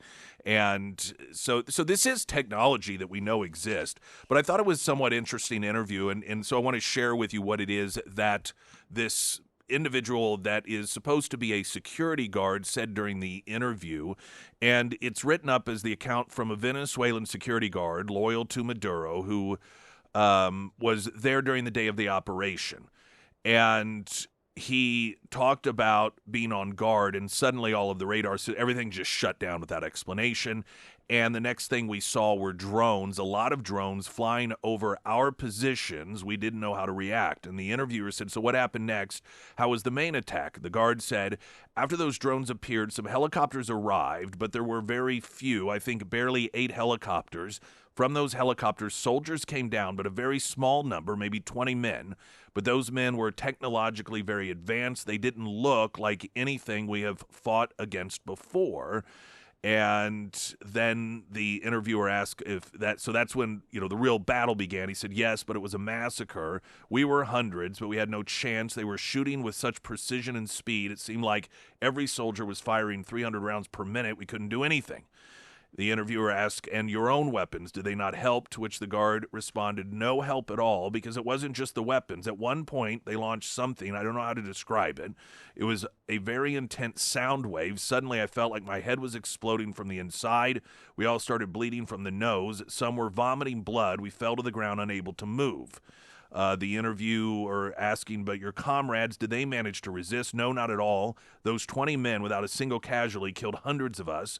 We had no way to compete with their technology, with their weapons. I swear I've never seen anything like it. We couldn't even stand up after that sonic weapon or whatever it was." Interviewer, "So do you think the rest of the region should think twice before confronting Americans?" To which the guard said, "Without a doubt. I'm sending a warning to anyone who thinks they can fight the U.S. They have no idea what they're capable of. After what I saw, I never want to be on the other side of that again. They're not being messed with." Interviewer, "And now that Trump has said Mexico's on the list, what do you think the situation will change in Latin America, or do you think it will?" To which the guard said, "Definitely. Everyone is already thinking about it. No one wants to go through what we went through. Now everyone thinks twice. Whatever happened here is going to change a lot of things, not just in Venezuela, but through the region." Now, some people speculate that this interview is just part of a propaganda machine in order to send a message to the rest of the world. And I don't know if there will be a definitive declaration as to whether this is exactly what happened, or if this is just some propaganda in order to, like I said, send a message to the rest of the world. We mean business. But I will say this: we managed to go in there, hit a compound that was prepped for us to come in the middle of a military base, and not a single American was killed. And with the exception of a helicopter apparently taking some sort of fire, it wasn't enough to bring it down. It made it back safely. Something happened here. I mean, when you think about a mission of that scope and in the heart of the beast, if you will, and again, somewhat by surprise, but not really, that they were anticipating that this could happen, and still appearing as if, I mean, it was a completely one-sided operation. That sort of thing can be explained by the way of, the way that this particular individual described the scene playing out, whether it's accurate or not. It certainly seems like the sort of thing that would allow for us to go in and out unscathed.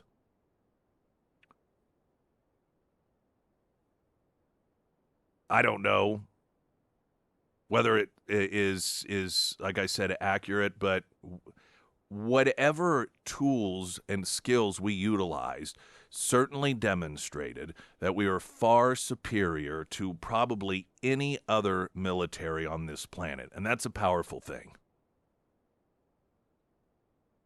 Got the latest news update.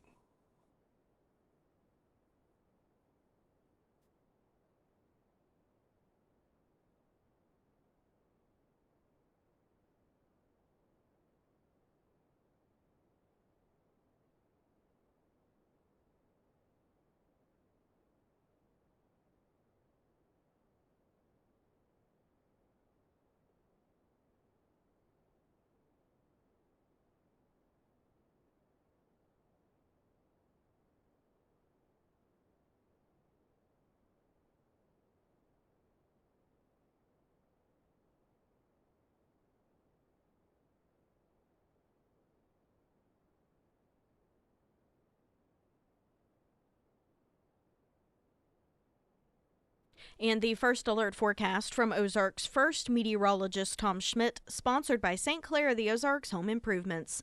Today we'll see sunny skies with a high near 57. Tonight, mostly clear with a low around 38. For your Tuesday, sunny with a high near 63. And on Wednesday, partly sunny skies with a high near 45.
Did that ad run twice, or was that just another sing with a high falsetto at the end of it? I'm pretty sure it ran twice. I think it Must was have been back a to barter back. spot Yeah, it or was something. barter. A lot of times, barter spots are spots that we are contractually obligated to play in exchange for running certain shows. And a lot of them run during the show itself, but then you have others that don't necessarily run during the show, that separately you have to run, maybe 6A to 6P. It's just depending on what the contract states. And so, but oftentimes they don't have a label that really necessarily describes what the spot is. And so you end up having maybe the same ad that will run twice in a row. Do you know what? Did we ever hear over the holiday season any of the Rocky what's his name? Did we ever hear any of the Buy a Star ads? Name a star? Name a Star? I don't think so. I don't remember hearing. Well, maybe they sold them out. Maybe there are no stars left to buy. They've all been named. The success of radio ad campaigns sold out every star in the entire universe. For just 50 yes, for just 50, of which I have one of them, courtesy of you. I asked you the other day, actually, what you had done with all of your Name a Star. It's very important stuff. It is. I gotta get over to Ozark's elder law and get that written into my will, so that it doesn't. So the girl child can have it once I am gone. I'm sure it will mean a lot. I talk so much about you all know Lori Rook and Ozark's elder law, but I wanted to read to you a couple of reviews because there are lots of other extremely talented folks that work over there. You may see some of the TV ads. They're known as the Lady in White. But Connie had posted just a couple months ago, I would highly recommend Ozark's Elder Law for any legal work you need done. Emily Blenzig is an excellent attorney who set up our family trust. She was very smart and easily provided legal explanations regarding how to set up beneficiaries in a way to avoid probate and taxes. She is easily the best attorney we have worked with. Emily Blenzig, although brilliant, is still able to communicate with people who don't know anything about the law and provide explanatory information regarding estate planning in an articulate, thorough manner. She is approachable and kind. We will continue to go to her for legal advice in the future. Now, Mark talked about Kathleen Bly, saying she sits alone as an excellent example of an attorney. She's a cut above what you possibly want to help guide you through legal paperwork and quality advice. You could not find anyone you could trust more than her. If you're unsure who to trust with your affairs, you have to look no further than her. Thank you for everything, Kathleen. You are simply the best. I cannot possibly thank you enough. That from Mark. So point being is oftentimes because you hear Lori, you hear us talk with her, and so if you make an appointment with Ozark's Elder Law, they have 10 area locations. But you're thinking, well, I just really want Lori. But as you can hear from those reviews, everyone that she has over there at Ozark's Elder Law is absolute cut above. So you are going to be with the best, with whomever it is that you end up utilizing and end up having help you plan for your future and your children's future and your children's, however far you go with it. Estate planning, power of attorney, you name it, they can do it, and they do it the best. Ozark's elderlaw.com. You can find them under Nick's endorsements at ksgf.com. Someone said Rocky will be back close to Valentine's Day. I don't know. I mean, it seems like Christmas was a big time for old Rocky selling the star rights, but you would think they would start ramping them up. Yeah. I don't know. Maybe we'll see. I noted earlier that with the new standards the left have set up for driving a vehicle into law enforcement, and that if that scenario does occur, that is on law enforcement. That law enforcement should know not to be in front of a vehicle that is trying to run them down, and if they do find themselves in that situation, they should just jump out of the way. And how we should have an open discussion about the new rules of engagement, not just with law enforcement, but citizens. And I know we oftentimes see some of these left-wing protesters here in Springfield. I know they were out over the weekend. In fact, there's an article, Springfield continues to protest for women shot by immigration agent, and an organization called Sisters, a group of women who protest Donald Trump and anything and everything he does because they are obsessed. They were out in force protesting, They had switched it up, actually. Oh, did they? Yeah. Well, I don't know if they were... the location? Yeah, I don't know if they were down by the VA still, but I was on National, kind of over by the Art Museum, and they were out there. Well, there at the same time, apparently, was the Springfield chapter of the Party for Socialism and Liberation marched from Park Central Square to the courthouse, according to KSMU. And what you idiots don't realize, all of these people that are celebrating, they're celebrating their liberation from socialism. These people who come to this country oftentimes illegally, and you note that they have no choice because things are so horrible in their country, they have to come here. They are fleeing socialism. They are doing everything they can to get away from the very thing that you are promoting. But back to the point. The left's new standards for who's responsible when one gets hit by a car, and that is the person hit by a car, let's have a conversation about whether those rules also apply to these left-wing protesters. And I noted, am I allowed to just drive up on the sidewalk and mow a bunch of them over? Because after all, they should know better than to be in front of my moving vehicle, and if they don't know better than that, they should just, quote, jump out of the way. And someone had texted in, well, basic traffic rules state that pedestrians have the right of way, I believe. Well, that's why we're talking about these new standards. Because the law also says if there is a law enforcement official in front of you, or anyone for that matter, it's not legal to gun it and try and run them over. But these rules are being thrown out the window. The rules to try to do bodily harm or even kill people in law enforcement, we're now told, are changed. You are allowed to do that because it is upon the officer not to be in that position. That's what they're arguing. I'm telling you, I know those of you who listen, you know, when I note that I predicted this, it isn't because I did anything special. It's because these people are so predictable. And when they were arguing that this woman didn't try to hit the officer, that she was just dropping off her child, I noted, if we find out otherwise, they will not backtrack and apologize and say, gosh, while we do support legal protest and we are against what ICE is doing, this is not the way to do it. Obviously, you don't get to gun it at law enforcement. I said they will not do that. They will justify it. They will figure out a way to blame the law enforcement official, which is exactly what they're doing. These people are so predictable because they're so one-dimensional. And I'm just about equality. And if this plays out, if we're going to treat all things equal, and somebody decides, you know what, I'm going to mow through a bunch of protesters.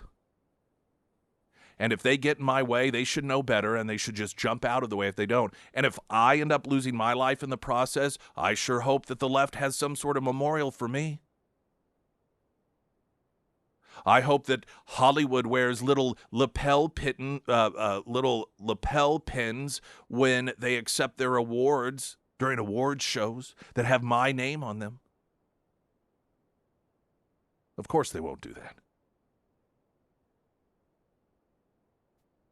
We're going to take a break. Coming up, Trump calls for a 1-year 10% cap on credit card interest rates. I'm a little, not fully, but a little bothered by the number of people who claim that they're for smaller government and free market systems that are giving this a big thumbs up.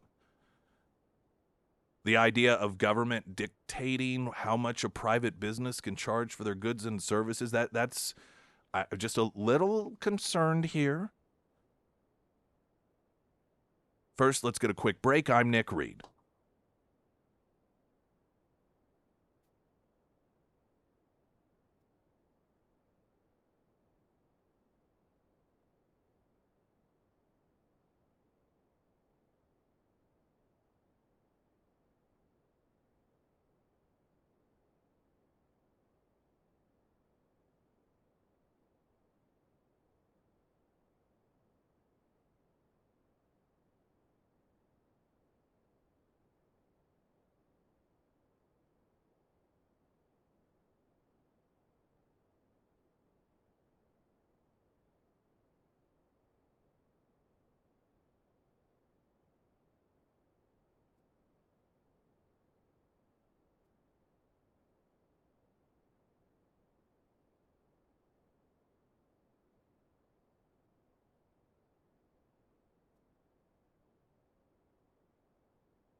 President Donald Trump announced Friday he's calling for a one-year cap limiting credit card interest rates to 10%.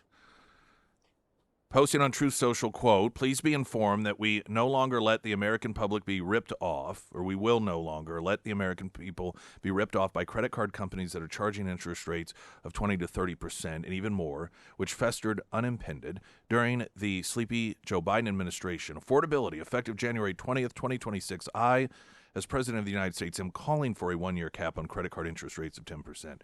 Now, I guess this means he's calling on Congress to pass legislation that he would then sign into law, or maybe he's just calling on the credit card companies to do that, which, I'm not necessarily a huge fan of a person that has the power of the law on their side calling on private businesses to do anything. Not a huge fan of it, but it certainly is better than using the actual power of the law to tell private businesses what they can or cannot do in terms of how much money they can make.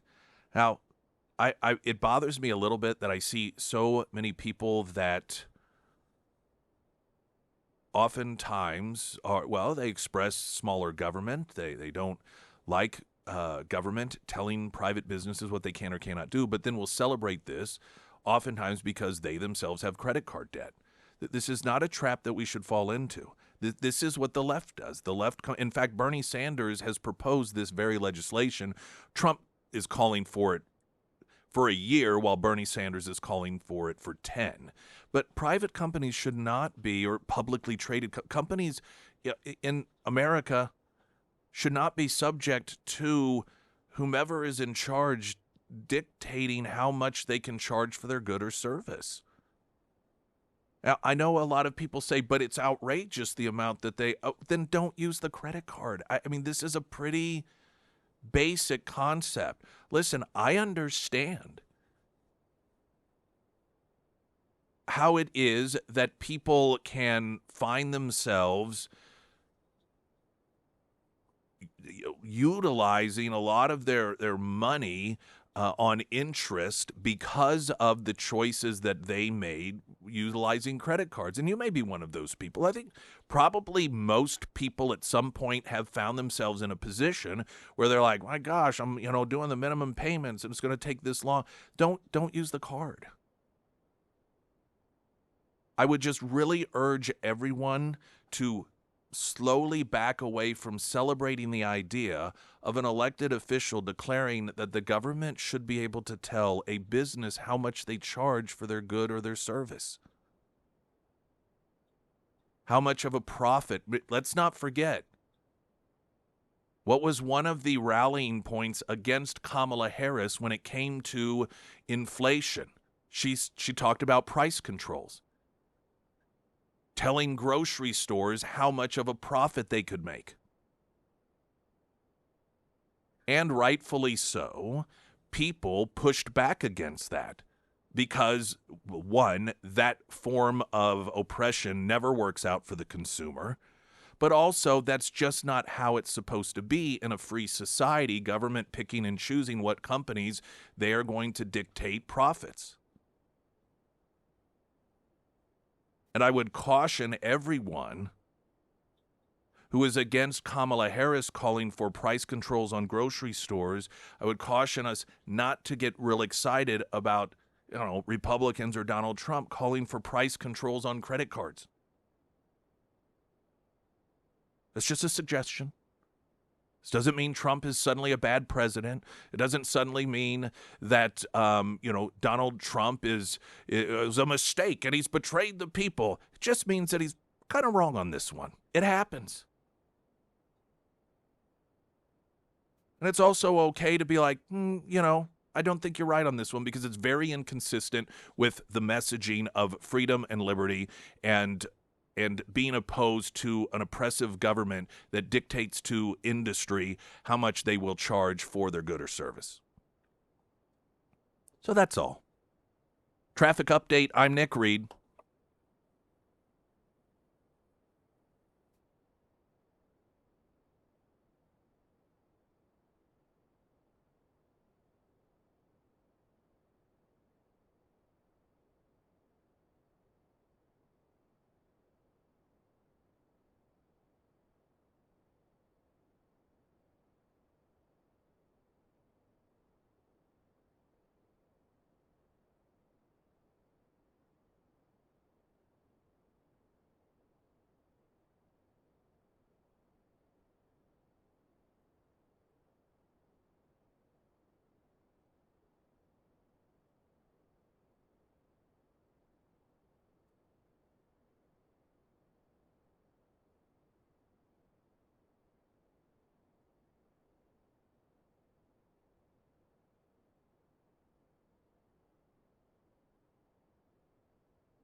Springfield's Talk 1041, the first alert forecast from Ozarks First, meteorologist Tom Schmidt, sponsored by J&S Automotive. Today we'll see sunny skies with a high near 57. Tonight, mostly clear with a low around 38. For your Tuesday, sunny with a high near 63. And taking a look at Wednesday, partly sunny skies with a high near 45. Regarding Trump's call on credit card companies to cap for a year, interest rates at 10%, and this is Bernie Sanders legislation. He wanted 10 years, but Trump's calling on one, and I'm opposed to this. Brian texting in, I call upon Trump hotels to lower their rates to $59 a night. That's fair game. Now and listen, I get this. A text coming in. There are consumers during the rise of inflation that had no choice but to use our credit cards, and these companies were taking advantage of us. So I am for these interest rate regulations. Everyone I've talked to about this never wanted to use their card, but Biden left us with no choice. Now, I would disagree that all of these people had no choice. Usually it's the easiest choice. And there are going to be exceptions. I've long recognized one of the biggest problems that we have is a lack of any sort of desire to have savings. This is really prevalent anytime there's talk about a government shutdown, and it becomes very clear, it's accepted, that we spend money in a manner that leaves us paycheck to paycheck. Because when there's talk about individuals not receiving a paycheck temporarily, and then, Monday's the first day that they're not going to get a paycheck. How are they going to pay this? How are they going to pay that? And we just have this accepted culture that no one should save money, so that when there is a situation that arises that is unanticipated, be it short-term or be it long-term, like inflation, we find ourselves backed into a corner. And listen, again, I understand that there's always exceptions, but I can all but guarantee you virtually every single one of us, me included, could save more than I do. We make certain allowances for spending money on things that we don't absolutely have to have, but we do because it improves our day-to-day lives in terms of enjoyment, whether that is entertainment or, buying name brand instead of buying generic. And we every single day we make these decisions. And I'm one of those people. I'm not here to claim that I somehow am the example on how it is that people should be more financially wise towards an unexpected turn in the future, because I could do more. And I would argue that virtually everyone could do more.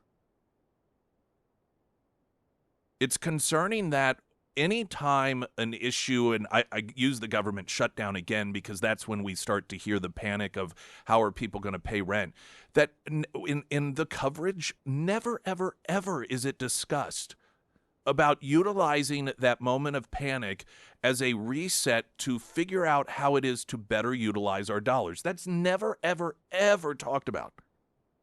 Ever. It's just all, it's all about we got to open things back up as soon as possible so that these people get money because they live paycheck to paycheck.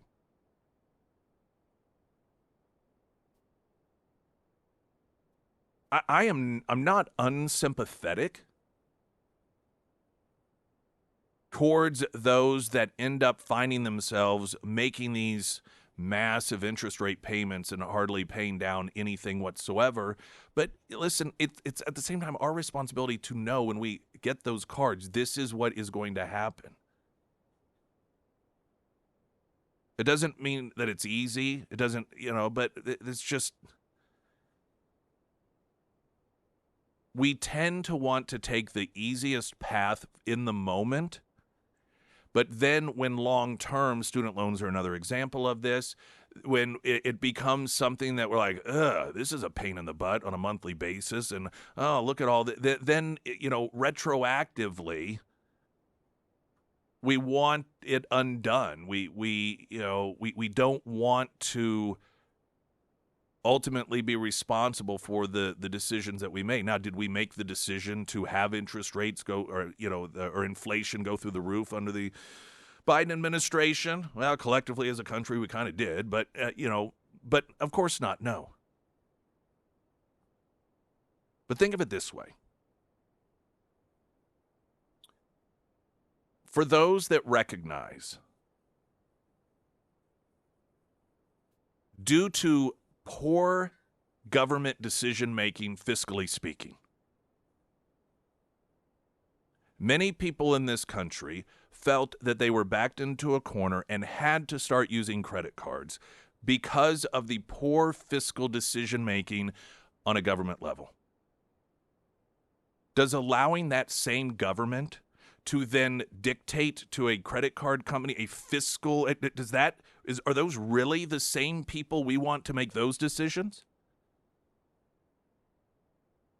This is, this is the hiring of somebody to give you financial advice, and when it turns out to be a disaster, you hire them again to give you more financial advice on how to get out of the issue or the problem that they got you in the first place. Now, I understand we may say, well, Trump is different, but if we give government that tool, well, then Biden gets that, Kamala Harris gets that, Mamdani gets that same power.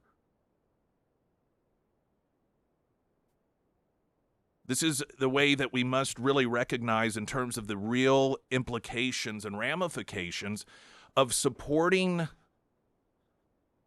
government taking action when it's somebody that knows what they're doing, because at some point somebody in there isn't going to know what they're doing. Again, the left, to the inflation issue, they are the ones that have such little fiscal sense. At least they demonstrate that they do.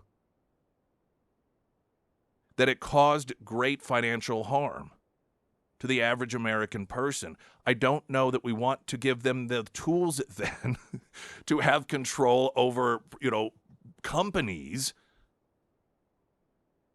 that are part of our financial system. It just seems backwards to me. Well, anyhow, I didn't mean to talk 2 segments on it, but it was, there was a very important text that came in, and I get that, and I understand that. And honestly, so does Trump, and that's why Trump does it. But the fact that Bernie Sanders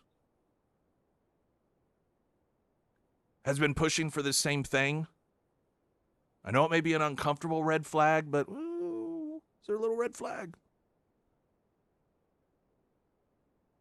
Money raised for victims of deadly mass shooting went instead to Somali nonprofits. Well, of course. That next.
Emily Johnson, House Theory Realty. If you have home buying needs, you home selling needs, and we just have such a incredible lineup of partners on this station, and obviously we don't know all of them. I don't know all of them, but a number of them.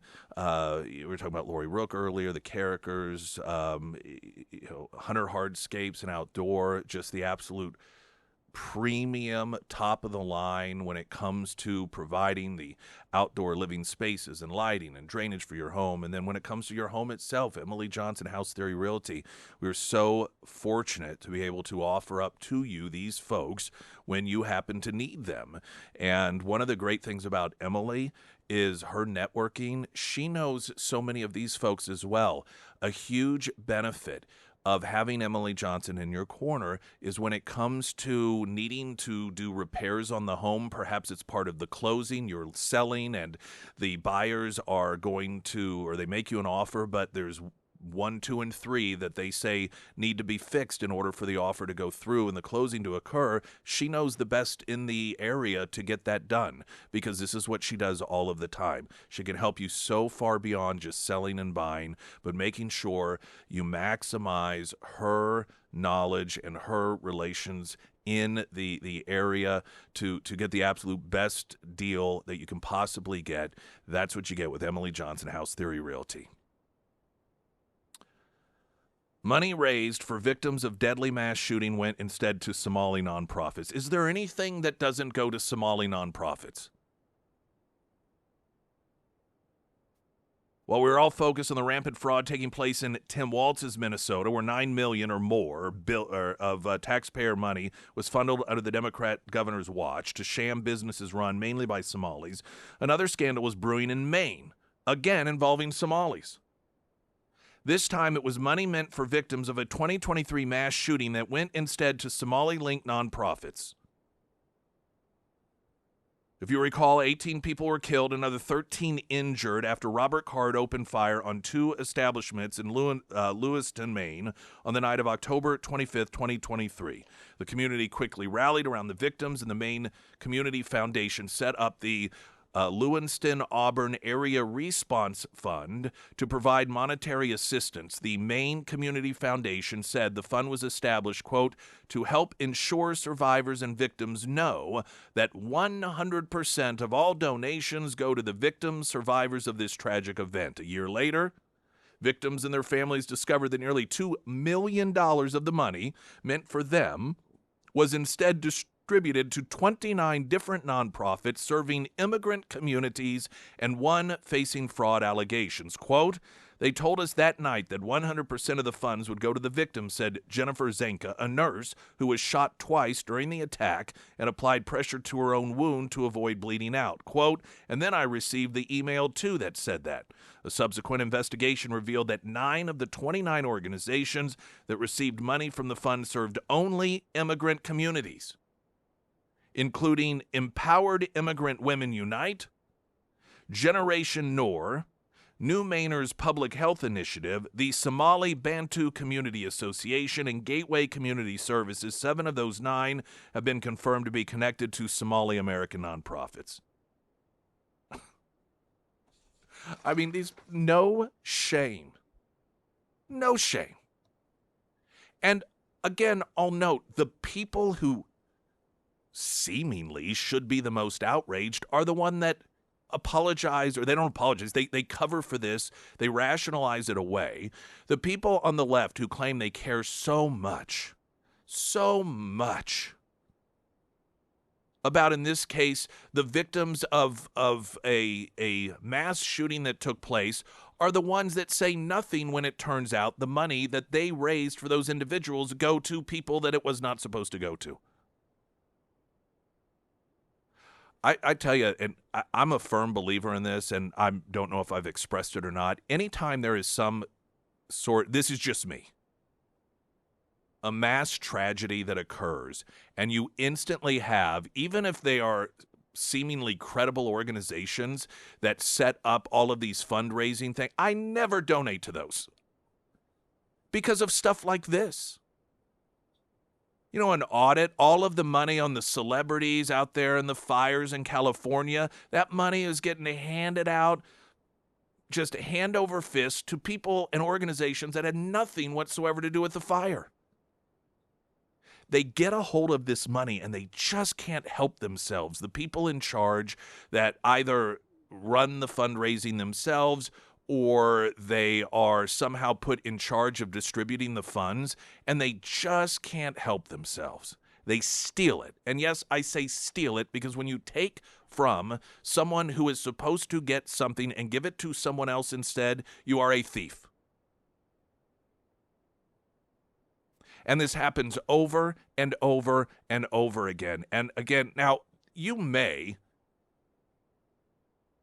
find, let's say an organization that you find to be very credible. I know we have a number of them, numerous ones of them here in the area. Some are very high profile. And if a person finds that there is an organization that they have full trust in, and that organization is one of the first ones that starts raising dollars, that's a different situation. Because if the organization has already established the credibility, then that's something different than when you have some organization you've never heard of, or it pops up on the fly and it is some new organization to raise dollars for this disaster or because of this horrible thing. I never give them money. Because you have to me, they are no more credible than a person standing, I-44 in Glenstone, holding a sign, claiming they're a veteran, and that they just need money for food. Well, that's just a personal rule I have. Springfield's Talk 104.1, I'm Nick Reed.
Sarah Myers, everyone. Thank you, Foreman Mechanical Heating and Air. If you are looking for a high quality, just down to earth team for all of your HVAC needs, then you've found it with the Foreman team. They do residential and commercial jobs, and they get that, issues can pop up anytime, and that's why they offer a 24/7 emergency service line.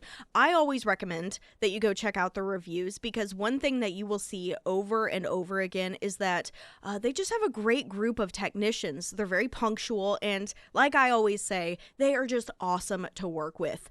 So if it is time to have the Foreman team out to your home, whether you need maintenance or maybe a new unit, Russell and his team, they can definitely help you out. You can find all of their contact information under the Sarah's Endorsements tab at ksgf.com. Somewhat random, but I thought I would address it just because I think this is making the rounds on social media to a degree that it is hitting people that were not aware of the change at the time. And the text coming in saying, Nick, it seems Springfield, Missouri has adopted a flag that has 8 points. That is a Muslim symbol. Do we have individuals secretly changing our city flag to a Muslim symbol? Now, of course, it isn't, wasn't a secret. This was a very public thing from several years ago, in which this was a design submitted, and there was sort of a non-scientific online vote that was put up, and whether to change the flag or not. 51% were in opposition to adopting the new proposed flag, 48.9% in support. So, it was, pretty close. But the council did vote 7-2, I believe, back in 2022 in order to make that change. So it has, and we talked about it because a lot of people were confused. The previous flag was pretty straight up Springfield, Missouri, so you knew what it was. And at the time, I argued if you have to explain what a flag is, it may not necessarily be the best design. If people see it and they're like, "Well, what is that? I don't know what it is." But nonetheless, I guess you could argue it's great because it starts conversations. There has been a lot of chatter online or discussions online about the 8-point component to that and the consistency with Islamic symbolism, which does exist. It is there, but is it for that reason? Maybe it is for some. It's not for others. But it's something that was very public. I mean, there's a lot of promoting of it and so forth, and the council did vote 7-2 back in 2022 to change that flag. Were you going to say something? Okay. No. Hotel of Terror owners submitted the referendum petition to the city clerk. I saw that. Yes, the owners, Sterling and Melissa Mathis, submitted the referendum petition that Sterling Mathis said included 2,400 signatures to protect his property from the city of Springfield that is doing everything it can to prove a point that this is not a private industry-friendly community, but government is ultimately in charge. The city council unanimously voted to initiate the eminent domain process, but the signatures, unless the city figures out a way to disqualify enough of them, the signatures mean that the people will vote on it. Now, this is a repeat of what was done once before, and when enough signatures were submitted, the council itself, as opposed to going through a costly campaign, decided to go ahead and overturn their own eminent domain decision. I suspect that isn't going to happen this time. I don't think the mood has changed. If anything, I think people are even less likely to side with the government coming in and taking over in that capacity. The idea here, believed by many, is that this ultimately isn't about really truly winning a vote, but it is trying to drag this out and make it so expensive that they break the owners, and that the process will be such a punishment that it will not only, like I said, break the owners of Hotel of Terror, but also be a message to other private business owners in the Springfield area that this is what we will do to you. So they see the value in utilizing taxpayer dollars in order to try and just run those folks into the ground. Whether that is the case or not, The fact that people, particularly business owners, see that as the case is not a very good reflection on the city of Springfield. And maybe it's why you have companies increasingly plopping down in cities like Republic instead of the city of Springfield, because it is very, very clear, coming from this particular government, it is not open for business if you are wanting to have a busy, business-friendly environment. All right, well, I have some things that will hold over until tomorrow, plus whatever